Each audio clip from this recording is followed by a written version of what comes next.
Greetings to all my dear students. Today we will learn that what is report writing.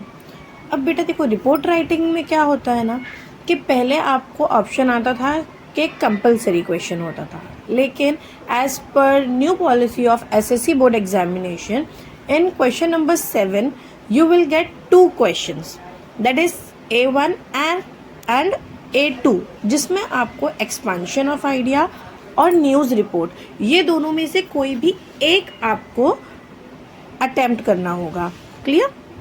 So if you think कि आपका thinking knowledge बहुत अच्छा है, आप at the spot जो भी टॉपिक आएगा आप उसके ऊपर अगर एक्सपांशन ऑफ आइडिया लिख सकते हो तो आप वो कीजिए. Definitely I will upload one expansion of idea का video also, but right now what we are going to do is news report. तो news report I will suggest, अगर आपको एग्जाम में आता है तो आप हमेशा न्यूज़ रिपोर्ट करना. Now if in this video हम ये देखेंगे कि किस तरीके से हम ट्रिक लगाकर और पूरा फॉर्मेट को समझकर पूरे मार्क्स कैसे स्कोर कर सकते हैं. ठीक है, so before starting I suggest आपके जो भी फ्रेंड हो आप उनको ये वीडियो प्लीज़ शेयर कर देना. They will be thankful to you and you can thank me later. Now a question arises here कि हमें रिपोर्ट राइटिंग लिखते समय क्या क्या चीज़ों का ध्यान रखना है, या ये हमें लिखने के लिए क्यों ज़रूरी है, ये हमें लिखना क्यों आना चाहिए. सो सी, रिपोर्ट राइटिंग लिखने का बस एक ही रीज़न है, जो एक बहुत बड़ा रीज़न है कि जो हम रिपोर्ट्स लिखते हैं, न्यूज़ लिखते हैं, न्यूज़पेपर कभी बंद हुआ है? नहीं हुआ है. तो ऑफ कोर्स आगे जाके आपको भी जर्नलिज्म करना हो सकता है ना.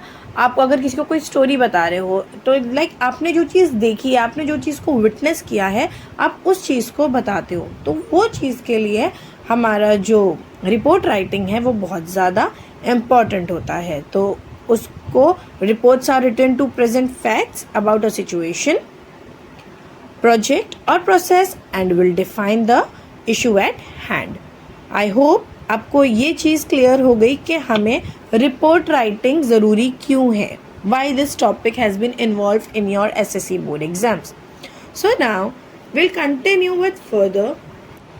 Now while writing there are certain points that you have to keep and remember. So points to remember क्या है?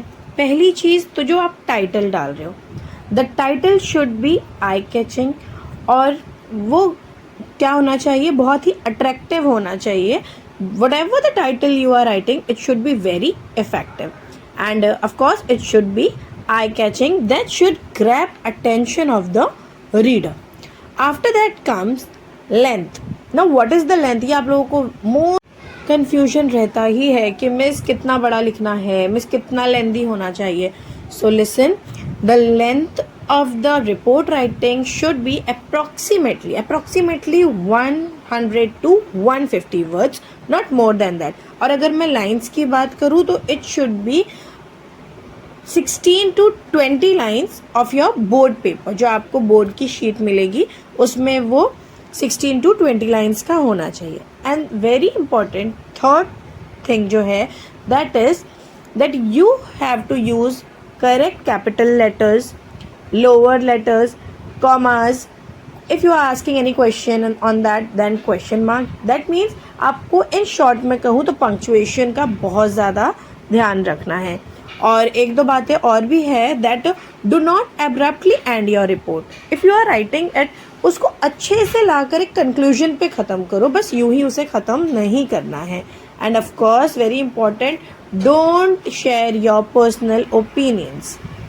ठीक है, अगर वो कोई फैक्ट पे कर रहा है कोई काम, then only you have to, otherwise no need to share your personal opinions. Now we will see how many types of reports are there. तो सिर्फ 2 टाइप का रिपोर्ट्स होता है. वन इज न्यूज़पेपर रिपोर्ट, जो हमारे न्यूज़पेपर में article में आता है, और सेकेंड थिंग इज जो हमारे स्कूल में मैगजीन्स बनती है, तो मैगजीन रिपोर्ट. तो दोनों में कुछ वास्ट डिफरेंस नहीं है, सिर्फ एक चीज़ डिफ़र होती है, वो मैं आपको बताती हूँ. तो पहले हम समझते हैं that what is newspaper report. Newspaper report क्या है? ये एक न्यूज़ रिपोर्ट है. लाइक आपने कुछ देखा, कहीं पे आग लगी है, आपने वो देखा, एक्सीडेंट हुआ है, आपने अपनी आंखों से देखा, दैट आपने जो चीज़ विटनेस की है that is known as news report. And second thing, जो स्कूल मैगजीन होती है, फॉर एग्जाम्पल आपके स्कूल में रिपब्लिक डे सेलिब्रेशन हुआ, टीचर्स डे सेलिब्रेशन हुआ, एनुअल डे सेलिब्रेट हुआ, आपने क्या किया, उस चीज़ को खुद से विटनेस किया है, आपने वो चीज़ को देखा है, ये देखकर आपको उसके बारे में लिखना है. Now we will see that इसमें आपको कितने पैराग्राफ्स लिखना है. तो मेनली आप इसमें कितने पैराग्राफ लिखोगे, आप इसमें सिर्फ 3 पैराग्राफ लिखोगे. फर्स्ट पैराग्राफ में क्या होगा, व्हाट, व्हेन और वेयर. आप ये 3 चीज़ लिखोगे फर्स्ट पैराग्राफ में, और वो इतना शॉर्ट होना चाहिए दैट अप्रॉक्सीमेटली 3 to 4 लाइन्स में आप पूरी बात बता दो. ठीक है, तो सबसे पहले हमको यही लिखना है, क्या हुआ, कब हुआ और किस जगह हुआ. ठीक है, व्हाट, व्हेन और वेयर. जिस तरीके से हम हिस्ट्री पढ़ने में हम ये 3 मेन चीज़ पढ़ते हैं, व्हाट, व्हेन एंड वेयर. बस आपको ये 3 चीज़ याद रखना है और आपका फर्स्ट पैराग्राफ बन के रेडी हो जाएगा. After that comes paragraph number 2. वो बनता है हमारा हाउ से. किससे बनता है वो, हाउ से. अब जब हाउ हम पूछे, अगर हम कोई भी घटना पूछे, अगर मैं आपसे पर्सनली पूछूं कि क्या हुआ, तो आप बस मुझे इन शॉर्ट बताओगे दैट क्यों हुआ, क्या हुआ, कैसे हुआ. लेकिन जब मैं आपसे पूछूं कि कैसे हुआ, तो of course you have to elaborate your answer, है ना, आपको पूरा एक्सप्लेन करना पड़ेगा. तो उसे ही हम कहते हैं हाउ. अब अगर मैं बोलूँ कि सेकंड पैराग्राफ में लिखते वक्त आपको क्या ध्यान रखना है, तो इस पे ध्यान क्या रखना है, that the reader should be able to relive the entire scenario. यानी जो भी हो रहा है ना, वो उस चीज़ को वापस से रिलीव कर सके.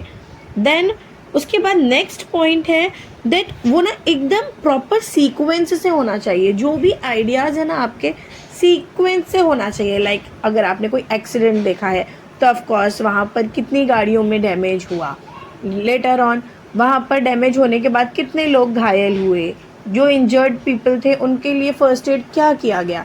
इस तरीके से आपको सीक्वेंस वाइज ले जाना है, तो ही जो सुनने वाला है उसे ऐसा लगेगा कि हाँ, मैं जो भी चीज़ सुन रहा हूँ या मैं जो भी चीज़ पढ़ रहा हूँ, उस चीज़ को मैं फील भी कर पा रहा हूँ. आफ्टर दैट कम्स कि आपको ना कंजक्शन का ध्यान रखना है, कि अच्छे से कंजक्शंस को यूज़ करना है. For example who, which, however, इस तरीके से. उसके बाद आप क्या करोगे, दैट व्हाइल राइटिंग आप लॉजिकली आपके ना आइडियाज़ को डेवलप करोगे और उसे अच्छे से आप लिखोगे. बस ये 2-4 चीज़ें हैं जिसे आप ध्यान में रखकर आसानी से पैराग्राफ 2 भी बना लोगे. ठीक है, after that comes part 3, that is the conclusion, जो हमारा एकदम लास्ट का पैराग्राफ है. अब उसमें आप क्या करोगे, सिर्फ आप उसमें लीस्ट इम्पॉर्टेंट डिटेल्स जो है, जो बहुत ज़्यादा लाइक लीस्ट इम्पॉर्टेंट है, इम्पॉर्टेंट डिटेल्स आप उसके बारे में बता दोगे.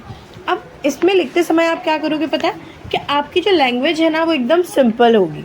सिंपल लैंग्वेज लिखोगे, ग्रामेटिकल एरर को प्लीज़ अवॉइड करो. And the very important thing, ये पास्ट टेंस में होगा. हमेशा किस में लिखना है आपको, ये पास्ट टेंस में.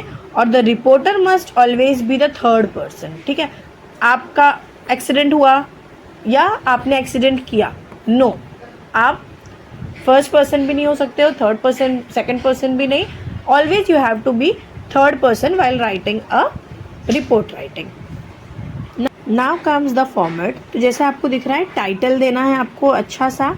उसके नीचे आप लिखोगे, अगर आप न्यूज़ रिपोर्ट लिख रहे हो तो बाय स्टाफ रिपोर्टर, जो भी नाम है आपका. उसके बाद डायरेक्ट आप नीचे स्टार्ट करोगे प्लेस और date.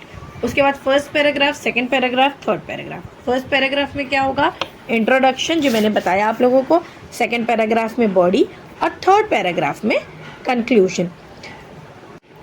And if you are writing for school magazine, तो सिर्फ एक चीज़ ऐड होगी, जो आपको दिख रहा है स्कूल नेम, सिर्फ आपको वो ऐड करना है. बाकी प्लेस और डेट सेम होगा. सेम 3 पैराग्राफ होंगे, जिसमें इंट्रोडक्शन होगा, बॉडी होगी और कंक्लूजन होगा. That's it. Now let's practice on Kolkata shopping mall in flames.